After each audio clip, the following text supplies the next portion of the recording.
Salam Bapak Ibu yang dikasihi Tuhan Yesus.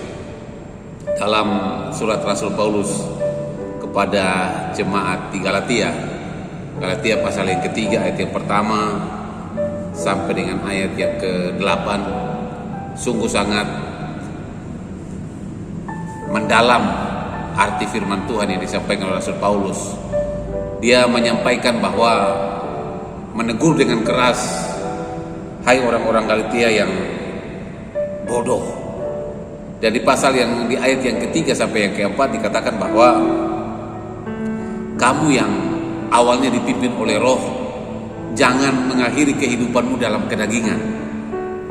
Artinya bahwa Bapak Ibu dikasihi Tuhan Yesus, bahwa hari-hari ini kita yang sudah merasakan hadirat Tuhan, cinta Tuhan, kasih karunia Tuhan, berkat Tuhan, harus terus dapat mempertahankan hidup di dalam roh. Bagaimana caranya? Yang pertama adalah hidup dalam firman Tuhan. Untuk bertumbuh, kita harus bertambah dalam pengertian akan firman Tuhan. 2 Petrus pasal 3 ayat 18. Silakan kita baca di rumah kita masing-masing. Yang berikut bahwa bagaimana caranya untuk kita tetap hidup di dalam roh. Kita harus membiarkan hidup kita dipimpin juga oleh roh. Bapak Ibu dikasihi Tuhan Yesus, tidak sampai kita harus menuruti kehendak daging, tapi harus senantiasa kehidupan kita dipimpin oleh kuasa Roh Kudus. Galatia pasal 5 ayat yang ke-17. Jangan sampai dosa mengatur kehidupan kita. Maka 1 Petrus ayat yang pertama sampai ayat yang kedua. 1 Petrus 1 ayat yang kedua. Jangan sampai hidup kita diatur oleh hawa nafsu.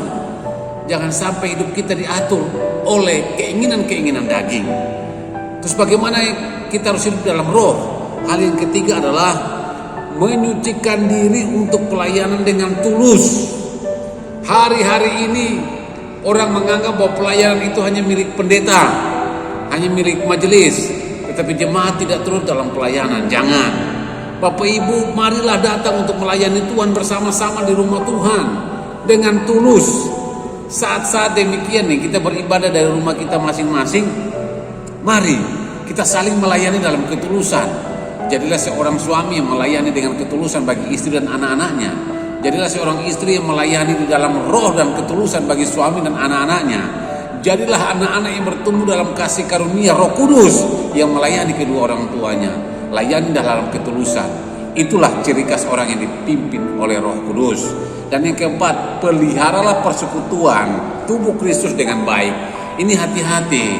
Tubuhmu adalah milik Kristus. Bait suci Tuhan. Jangan kotori, jangan menghina tubuhmu dengan hal-hal yang kotor, hal-hal yang jelek, hal-hal yang tidak sesuai dengan kehendak kasih karunia Tuhan. Bapak Ibu dikasihi Tuhan Yesus, hari-hari ini adalah hari-hari yang jahat. Kita akan bertumbuh, antara berkat dan kutuk akan berjalan bersama. Tetapi pada akhirnya di mana kita akan ditempatkan, itu pilihan kita. Kalau hari ini kita lebih memilih untuk hidup di dalam roh, bertumbuhlah dalam kasih karunia Tuhan. Tapi jangan sampai hari ini kita memilih untuk hidup dalam kedagingan, maka kebinasaan akan kita dapati. Hari-hari ini Bapak Ibu yang dikasihi Tuhan Yesus, orang mulai jenuh, orang mulai capek, orang mulai bosan, orang mulai menghindari untuk berdoa, menghindar untuk membaca firman Tuhan, menghindar untuk mendengarkan khotbah-khotbah dari hamba-hamba Tuhan. Tapi saya mau ingatkan kita, mari kita tetap teguh beriman. Kita tetap menyerahkan kehidupan kita untuk dipimpin oleh Roh Kudus dalam ketulusan kita.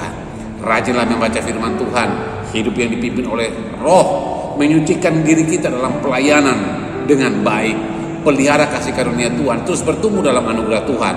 Maka cinta Tuhan akan mengalir dalam kehidupan kita. Kita mungkin bertanya, sampai kapan kita harus berdoa? Saya menjawab hari ini di akhir khotbah saya, sampai Tuhan mendengarkan doa kita. Jangan pernah putus asa. Setiap doa kita pasti dijawab oleh Tuhan. Tuhan Yesus memberkati. Selamat berjalan dalam terang kuasa Roh Kudus untuk memimpin kita kepada persekutuan kita yang indah dengan Kristus. Haleluya. Amin.